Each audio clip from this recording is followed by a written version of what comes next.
So guys, we got our first Pixar character in Once Upon a Time. Because, I was starting to think this was only a Disney exclusive club. Now wait until Marvel and Lucasfilm Star Wars characters start appearing in Once Upon a Time. Hey everybody, this is David, and today I'm going to be talking about Once Upon a Time, Season 5, Episode 1, The Dark Swan. And just a little rundown on what I think about Once Upon a Time, because this is my first Once Upon a Time review.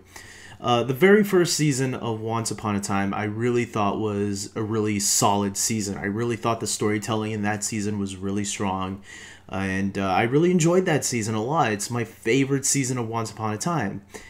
And then as the show continued, it started going downwards from there. I still enjoy it somewhat. Sometimes it just annoys me a lot, and it's sometimes pretty cringeworthy to watch.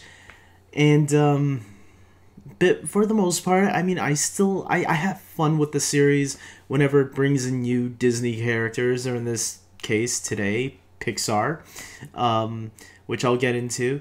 So yeah, I mean, the show's okay to me now. It doesn't have the magic that the very first season had, and a part of me wishes to this day that it had ended after the first season. But that's just me. I'm sure a lot of fangirls and boys out there still enjoy Once Upon a Time, and that's cool. I still enjoy it. I'm not hating on it. I'm just saying it's not as good as it used to be, and that's just me. And today I'm going to talk about the Season 5 premiere, which just aired, so let's get talking about it.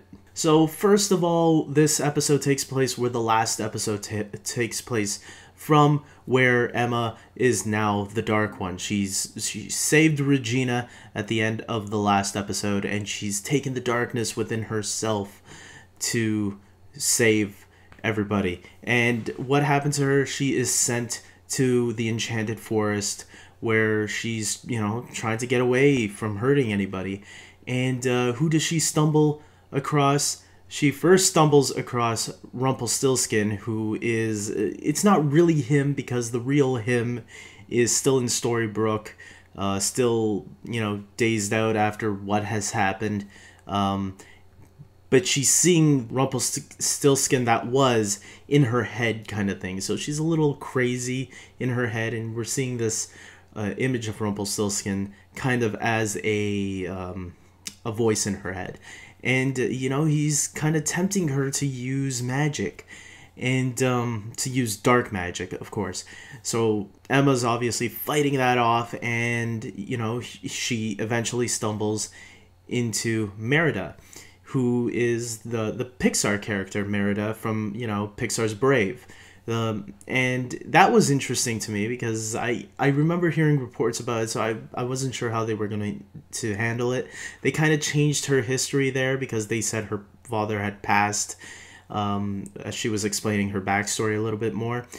I'm wondering, though, if we are going to see her mother, because there is an episode called Bear, I think. And we know that Merida's mother gets turned into a bear, so it makes me curious if they are going to show her backstory a little bit in a upcoming episode.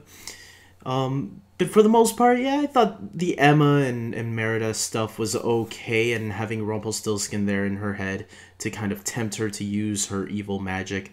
But she was, resisting. We see that she's still strong enough to resist this temptation. We also get in the beginning of the episode, we get our first look at Lancelot, and the return of Lancelot and Arthur, who pulls out Excalibur from the stone. And I really like in the beginning, even before that, they kind of set that up with the showing young Emma in a movie theater, and we see the Sword in the Stone playing. Because, this show is Disney, and Disney is going to plug in some of their films. And I'm kind of glad they finally showed it. I know they kind of referenced the movie Mulan, but something that kind of annoys me is when they don't reference the movies enough. Because sometimes, Emma's, not too sure on some of these characters or something. She seems a little clueless. I'm like, come on, Emma. You didn't see, The Little Mermaid, or you didn't see... Come on. And I'm sure she has. I'm sure the writers... but I don't know. But anyways, that's just me. I like to hear more references from Emma from about the movies. because I mean, who hasn't seen any of those Disney classics when they were kids, right?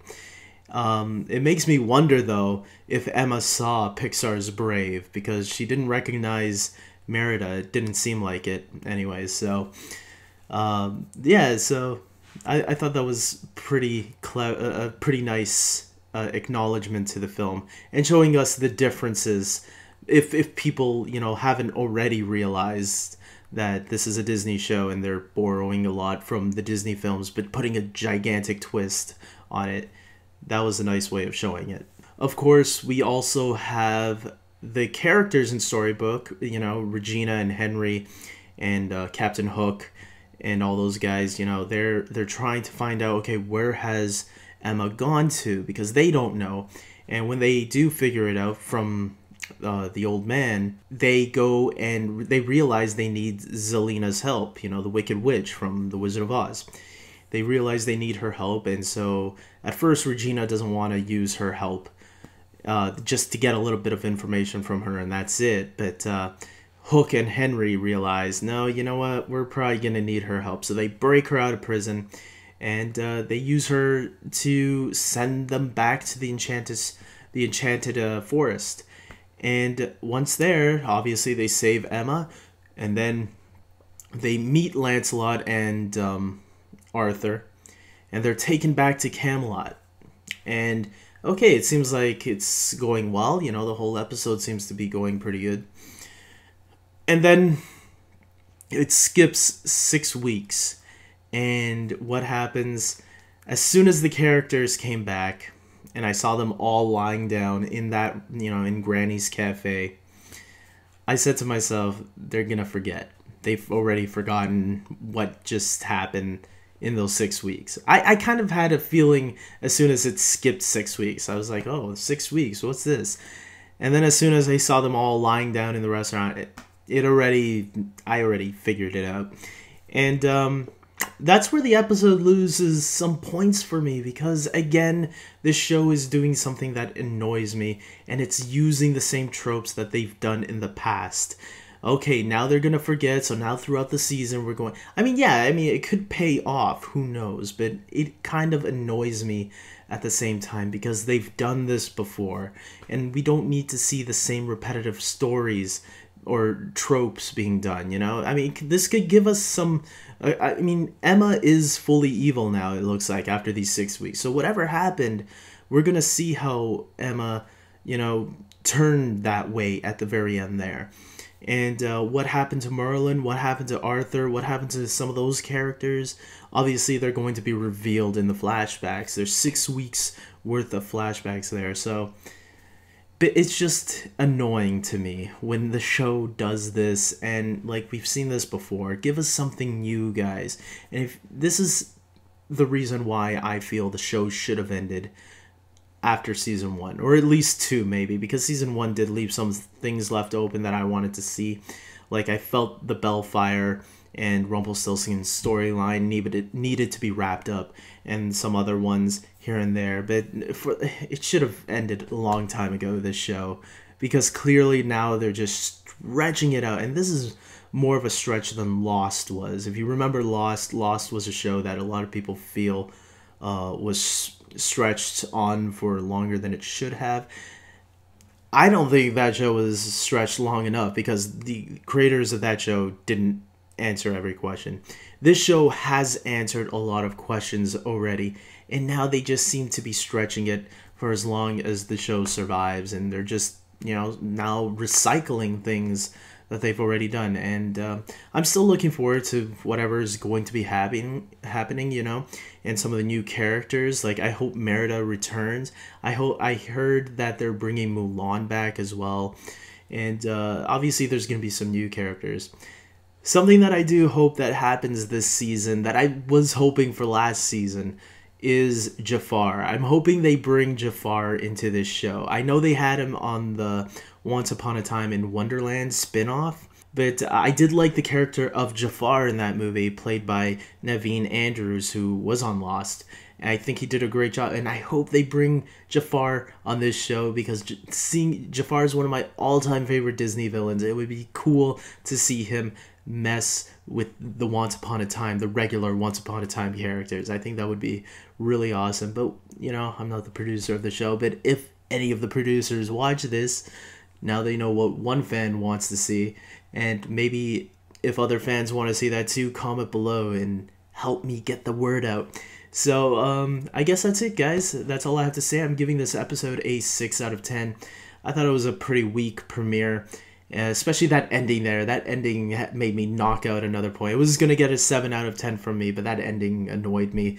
But it did get me a little bit excited at the same time, but whatever. Anyways, I don't know. Tell me what you guys thought of the premiere of the season 5 premiere of Once Upon a Time. Did you like it? Were you annoyed by it? Especially that ending where they all forgot again, where it was so obvious by now. It's so predictable. But if not, who knows? Maybe a lot of people have better defenses for this episode than I did. And hopefully it turns out to be a good season. I won't be reviewing every episode, but if there's episodes that I feel that are worth talking about or whatever, I will. And the finale I'll review for sure to give my whole thoughts on this new season. So until next time, take care.